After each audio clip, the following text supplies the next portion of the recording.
They've been watching. Said they've been watching.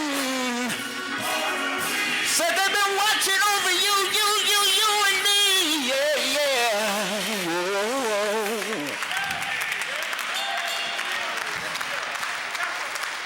Let the church say amen. Let the church say amen again. Tell somebody one more time. Keep on knocking. Keep on knocking. The answer's at the door. Turn to somebody else and tell them to keep on knocking. The answer is at the door.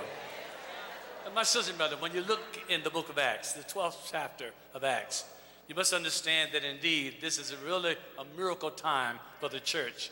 It's a miracle time in the life of a disciple by the name of Peter.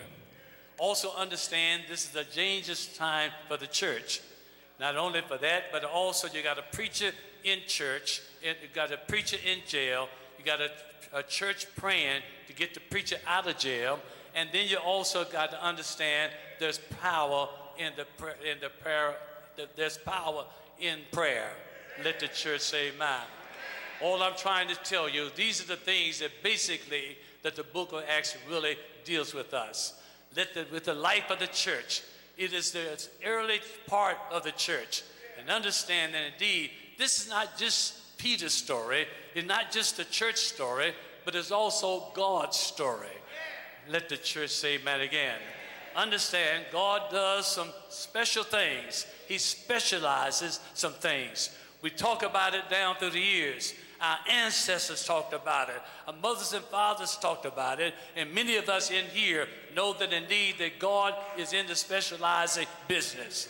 Doing the impossible, accomplishing the unexplainable, teaching the intangible, achieving the incredible, attaining the unbiblical by means of the unconventional. Understand that God is in the blessed business. God will make a way out of no way. I wish I had somebody want to have a little church here. I just want you to understand that God will make a way out of no way. When you look at this passage of scripture, you must understand that the church is under siege. That for the most part, that Herod Agrippa, who's the king at this particular time, is really persecuted the church. Many of the disciples have already been killed up under his reign. Understand, indeed, he's already killed John, the brother of James. And now he got Peter in jail. And basically have Peter on the chopping block. Understand, and indeed, that Peter himself will be killed in the morning. He want to make a spectacle out of the death of Peter. And this is the way what goes on in life. Many times, people who really question your faith, they want to let you know that indeed, that if you believe all of that, I want you to understand, show me and show me and show me, rather than just tell me. Understand, I've come by to tell you, this is a danger time for the church. Understand that Peter is now in confinement. He's in solitary confinement. And understand, my sister and brother, that indeed this particular time of his life, he realized it's all over as far as he's concerned. Peter himself basically feels it's all over. But somehow the church is praying for him, and the church really saying it's not over till God says it's over. Oh, you don't want to have no church. Let the church, amen. I come by to tell you, indeed, for those of you who really don't believe in angels, you heard what the young man was saying. Many of you don't believe in angels, but I come by to tell you, all of us got an angel watching over us 24/7, 365 days of the year. If you don't believe an angel is watching over you, myself, you woke up this morning, and when death came through Detroit, when death came through Farmington, when death came through Field, wherever you live, when death ride through your city, understand the angel protected you and said, not now. I'm going to understand he's going to wake up this morning, he's going to serve God in a mighty, mighty way. If I got anybody here knows something about angels, let the church say amen. God does have angels. Am I right about it? And the angels are here to protect you. by definition, the angels are assigned to each and every one of us. And many of my sisters and brothers must understand that. I believe in angels.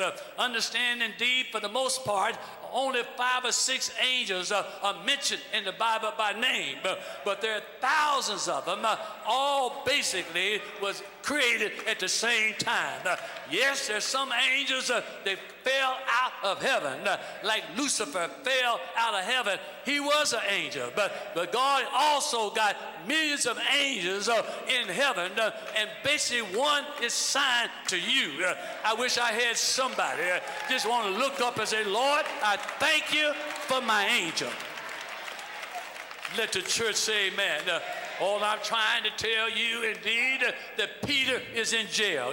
He's in jail because he was preaching the gospel. He's in jail because he believed in God. He's in jail because he healed somebody. He's in jail because he exercised the will of God. And for that, he got indeed confinement. He got 16 soldiers around him. He's really locked down and locked up. And at last, you come to realize that indeed he was making sure, they were making sure he would never see daylight again outside of the prison wall. Understand that indeed Herod Agrippa basically had convicted him and basically prosecuted him and also put judgment on him. But I come by to tell you, I don't care what the devil says to you. You must understand God has the power to take the devil's hands off of you. Take the devil's hands out of your pocket. Take the devil's hands out of your help. Have I got anybody here know what I'm trying to say and want to have a little church today? Let the church say amen. I come by to tell you, for the most part, that Herod Agrippa was planning nothing more than an execution. And then somehow, the church was praying, and God dispatched an angel to the jailhouse. Oh, help me, Holy Ghost. And there Peter was sleeping. Oh, help me, Holy Ghost. And understand, he was sleeping and somehow fell into a trance, not knowing what was going on. And somehow, some kind of way, God made a way for Peter to get out of the jail. He thought he was dreaming. He thought he was in a vision.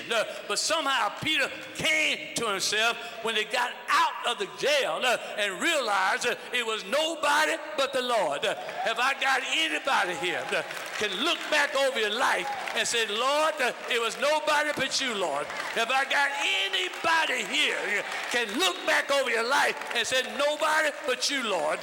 Let me hear you say, nobody but you, Lord. Let the church say amen. I just come by to tell you, God was working on behalf of Peter. The times my son God is working on your behalf and making a way for you. And even though you don't know he's making a way for you, he's doing it anyhow. God is sending an angel to watch over you. God is sending angels to bear you up of your hands, lest your feet dash against the stone. God is doing everything he can to look out for you. God is sending you blessings day in and day out. And that's why I come by to tell you, you ought not to sit here on your hands and keep your mouth closed and not be excited with the Lord and the possibility that God has given you on this day. God is sending an angel to look after you.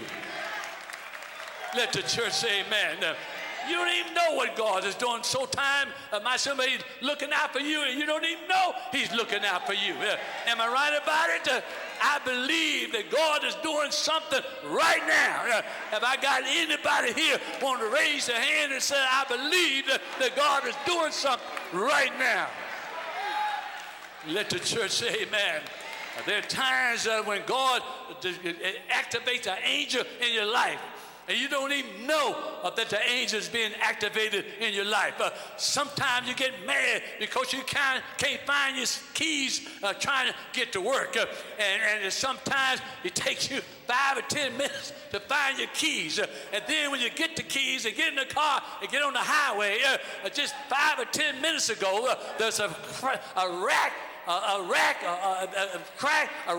that basically you missed because you wasn't there at that particular time. Don't tell me that God is not making a way for you. You don't even know he's not when he's not making a way. Let the church say, man, am I got anybody here want to have church here? All I'm trying to tell you, indeed, God has given you an angel and must understand and working it out for you on the what I call anyhow. I wish I had somebody can say anyhow. You don't know what the Lord has done. You just got to say anyhow. I know that the Lord is working something out for me because somehow I'm still here. I wish I had somebody. Reverend said, I'm still here.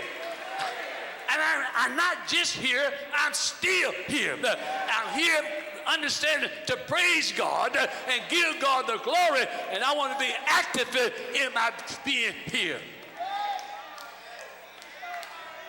Let the church say amen. Let the church say amen again. Once Peter came to himself, evidently you must understand that Mary, it was in Mary's house. It was the mother of John and James, and she had it like that. She had a house big enough to have church in it, and people were there, gathered there on a Wednesday night having prayer meeting. Let the church say amen. And in the text, when Peter arrived, when Peter came to himself and went to the house where they were praying. When Peter got there, he realized that indeed they were praying so loud, singing so loud. When he got there, he began to knock on the door, and somehow they didn't hear the knock. Oh, help me, Holy Ghost. But they kept on knocking. I wish I had some help here. And even though it was kept on knocking, somehow Peter could not get in because the church was so busy having church, they didn't really realize that the prayer that they were praying was being answered at the door. I mean, Peter, you're praying for Peter and Peter can't get in.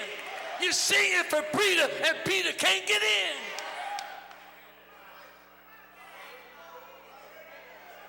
Oh, help me, Holy Ghost. You must understand that's the problem with the church. We are so busy having church, and the homeless can't get in. The drug addicts can't get in. The homosexual can't get in. We got to understand, indeed, that's the problem with the church. The people outside can't get in while you having church. Anyhow. Oh, help me, Holy Ghost. Let the church say amen. We pass by people who need the church. We pass by people who drug addicts, pass by people homeless, pass by people are hungry, pass by people jobless. And then see and you're the church. And you can't bring them. They can't get in. Because we're so busy having church. We don't know what to do with church because we having church. Here's a girl by the name of Rhoda who heard the commotion at the door, and she got to saw Peter at the door, and when she saw him, she ran back to the prayer group and said, "Look, Peter's here."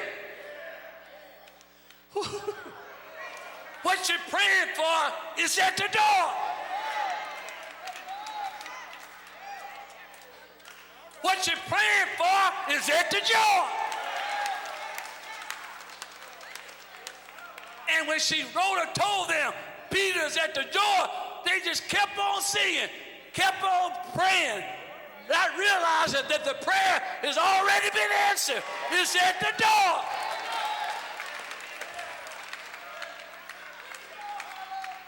And so when Peter comes in the church and they recognize that somehow that he's in the church, they stop singing and stop praying. And now they look at Peter like he's a ghost. He's a mirage. It can't be Peter. You mean tell me you're preaching, you're praying for something, and when it happens, you don't even believe it expect that God is going to answer your prayer?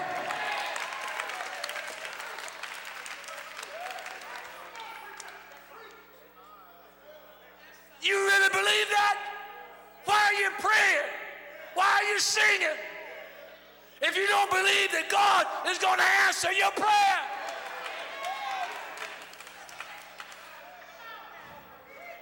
The answer's at the door. And they didn't believe because he couldn't get in. Drug addicts can't get in. And most of y'all are ex-drug addicts yourself. I said it. I'm looking at some of you. All of us belong to the X-File. Let the church say amen. Am I in the right house here? Just preach anyhow. Preach anyhow, Holly. I think I will. We are so self-righteous, so sanctimonious, so holy and thou, so funny hat people, Bible-toting people, quoting scriptures, and yet we're not doing the work of the church.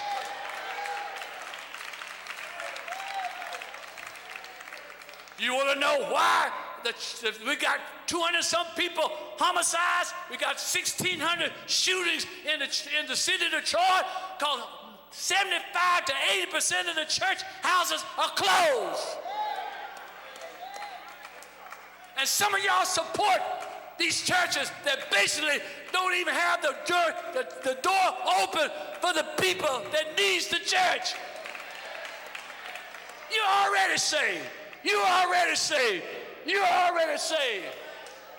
It's the people that's not here that needs to be where you are.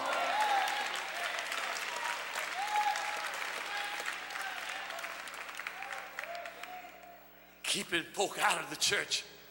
The Bible says, whosoever calls upon the name of the Lord shall be saved.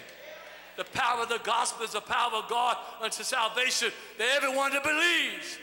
Whosoever will, let him come. But they can't get in. Oh, my sisters and brothers, the life circumstances prevent you from going to church, and it's quite a thing when life prevents you from coming to church. When you choose not to come to church. I'm talking to those of you who are here and probably won't be here next Sunday. You got to understand, every time God gives you an ounce of breath, warm blood through your veins, you have an obligation to come here and say, Lord, I thank you.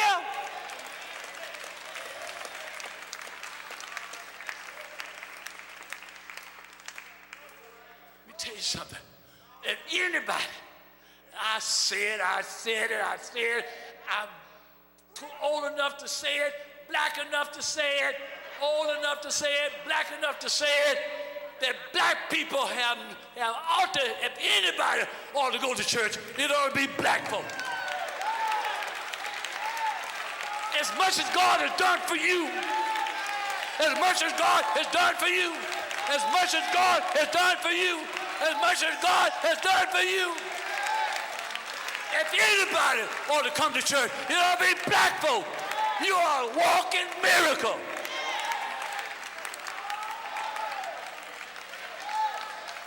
Been through 7,000 lynches. We've been 7,000 lynches have been recorded. 7,000 lynches have been recorded. Men and women hanging from trees. 7,000. Jim Crow, segregation, everything that you could think of has been thrown at us.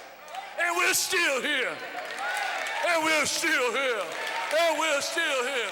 And we're still here.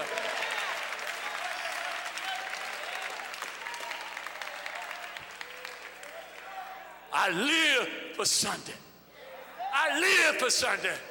I don't have to preach. I live for Sunday. I live for Sunday. Some of you Negroes live for Saturday night. I live for Sunday.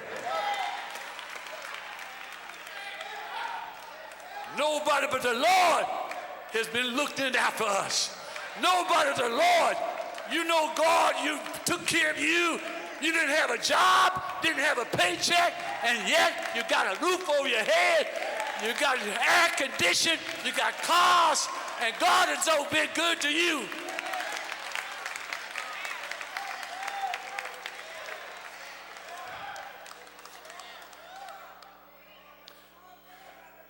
I say to you that we are a walking miracle. A walking miracle. Let the church say amen. Let the church say amen again. Always remember, when you pray, sometimes God says yes. Sometimes God says no. Sometimes God says maybe. Sometimes God says after a while. Some God says not now. Sometimes God soon and very soon. But whenever you pray, expect something. When you pray, expect something. Tell somebody, when you pray, expect something.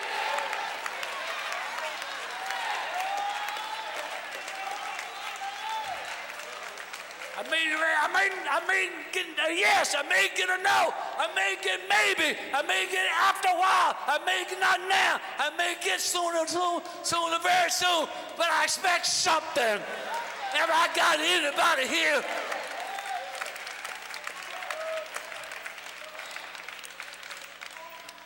Let the church say amen. Wherever two or three gather together in my name, expect something. When you get down on your knees in your secret closet, expect something. When you got the Spirit all over you, under and around you, expect something. Have I got anybody here know what I'm talking about? When you pray, I expect God to do something.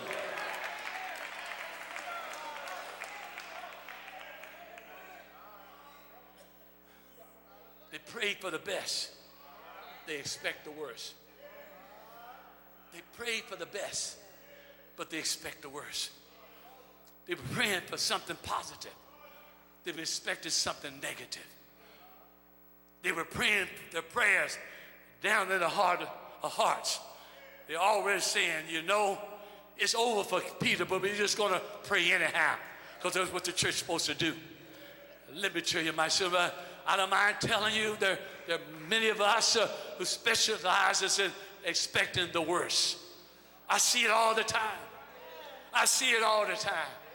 I see it all the time. You're saying, well, we're a third of the mortgage. You're not expecting us to pay it. I see it all the time. When I look back and tell you what we've already done, and you don't know how in the world we got what we got. I see it all the time. I see it all the time. I come by to tell you, my sister, somehow, some kind of way, you'll always expect the best and never the worst, but all be positive in your prayers. That God can do anything but fail.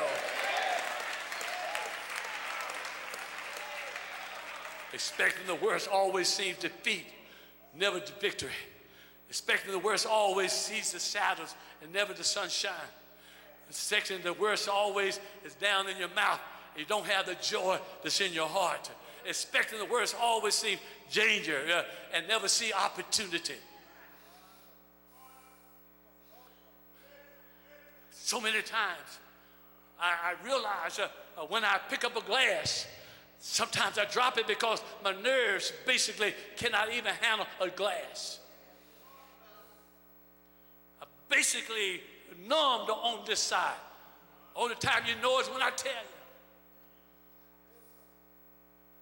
Understand, indeed, I have no sensitivity on my right side. I got to use this hand to check the water temperature to make sure I'm not scalded. You wouldn't know it, but I didn't have to tell you. I come by to tell you that every time I get up, I come to realize that God somehow, some kind of way, got something for me to do. Have I got anybody Don't ever expect the worst. I'm always going to expect the best.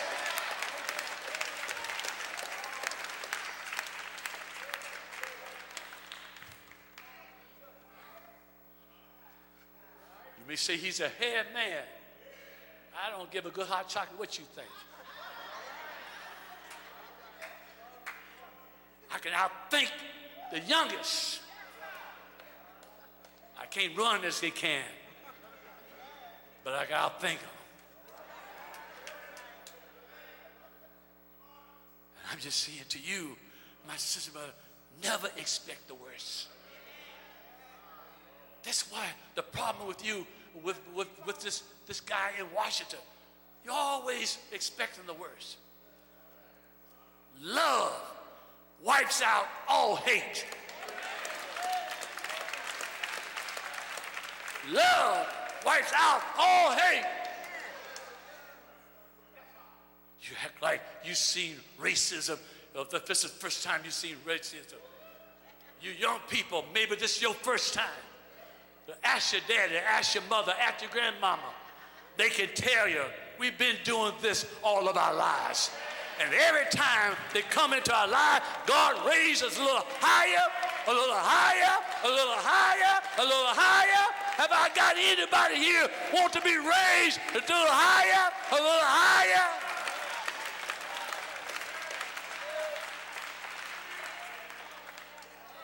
You got to remain positive in a negative situation. Tell somebody you got to remain positive in a negative situation. There are times when things are not going to go your way. That's the way life is. There's sometimes in your life, things are not going to go your way. You ain't always going to be happy or be healthy. I'm 75 and have the last 25 years of my life has been at the operating table. All of us. But you got to realize at some point or another, don't think about the gloom and doom. Always be negative in a bad situation. That's why we are where we are today, is because indeed our ancestors were always positive. Up above my head, I hear music in the air. There must be a God somewhere. Up above my head, in the morning, the train is going to run. In the morning, the train is going to run. Always be positive, never negative. When you walk out of here, you may not have no money in your pocket, but be positive somehow, some kind of way. God is going to make a way out of no way just for you.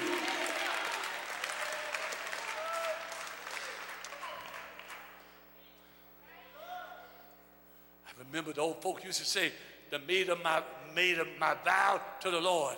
I will go, I shall go to see what the end is going to be. God wants you to remain positive in a negative situation.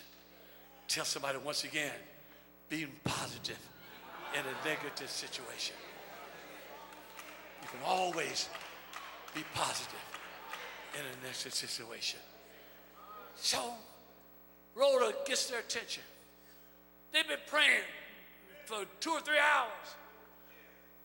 Praying and praying. And God sends an angel down to the jailhouse. And the angel puts Peter in a trance. And so indeed that he basically will not fight to what God is trying to do. And many of you, for the most part, you're fighting with your doubt what God is trying to do on your behalf. And when it gets to the door, knocks at the door, and they're praying, and Rhoda says to them, Peter is at the door. What you're praying for, he's at the door. And when they see Peter, they can't believe it. It's Peter. And then when Peter gets in there, and they start shouting, when they recognize They touched him, and he's real. They touched him, he's real. It's really Peter. And so they start shouting and praising God. And Peter said, shut up, just be quiet, be quiet. Peter, you're talking about these people have been praying for you, and now you want them to be quiet? If anybody ought to be hollering, you ought to be hollering. Peter done got Presbyterian while he's in jail. He went in Baptist, but he came out Presbyterian. He went in Baptist, but he came out Catholic. And that's the way some of y'all are. You think you're Baptist, but you come in here like you're Catholics and like you're Presbyterian. But when God been good to you, baby, I mean, when God really been good to you, don't you want to give God the praise? Don't you want to holler? Don't you want to shout? Don't you want to holler? Don't you want to shout?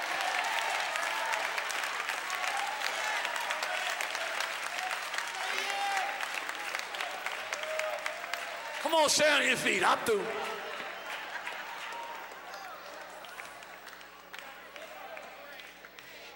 You don't have to be shouting for yourself.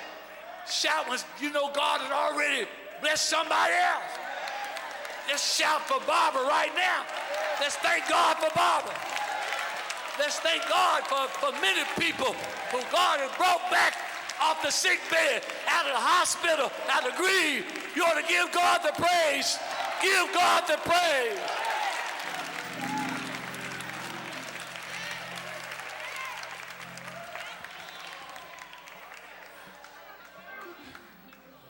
I used to work at CBH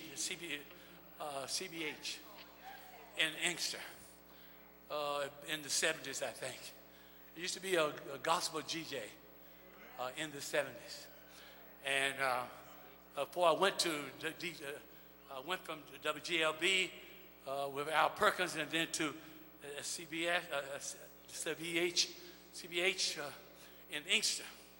I did a show from 4 to 6, Maurice, every morning, 4 a.m. to 6 a.m., which means I had to be up at 2. And because it was a 45-minute drive from Farmer Woods at 7 Mile and Woodward down to Inkster. And sometimes I oversleep. And sometimes Tiffany will hear the alarm clock. And she knows it goes off, so she hits on the door, bangs on the door, and said, Daddy, time for you to get up, time for you to get up. And I would go many times, 2 or 3 years, 5 years or so, I would drive from 7 Mile and Woodward all the way to Inkster to do a show from 4 to 6 every morning. Every morning. And sometimes, listen to me, you don't have to, sometimes, I'll drive down Southfield, trying to get to 94 to Inkster. And I always know the landmarks, like the big hotel, the Marriott, whatever that big hotel in Dearborn. There will be another hotel. There will be several hotels. There will be a landmark on the Southfield.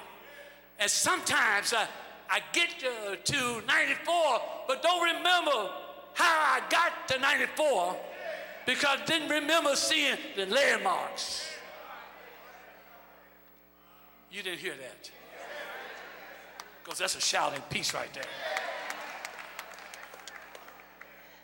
I know that the buildings are still there, but I don't ever remember seeing them that particular morning. And when I came to myself, I said, I came to myself. I was going down the ramp from the Southfield to 94 West. When I came to myself, and I come by to tell you, all I can tell you, it was nothing but God, nothing but the angels keep watching over me, my Lord. If I got anybody here know what I'm trying to tell you.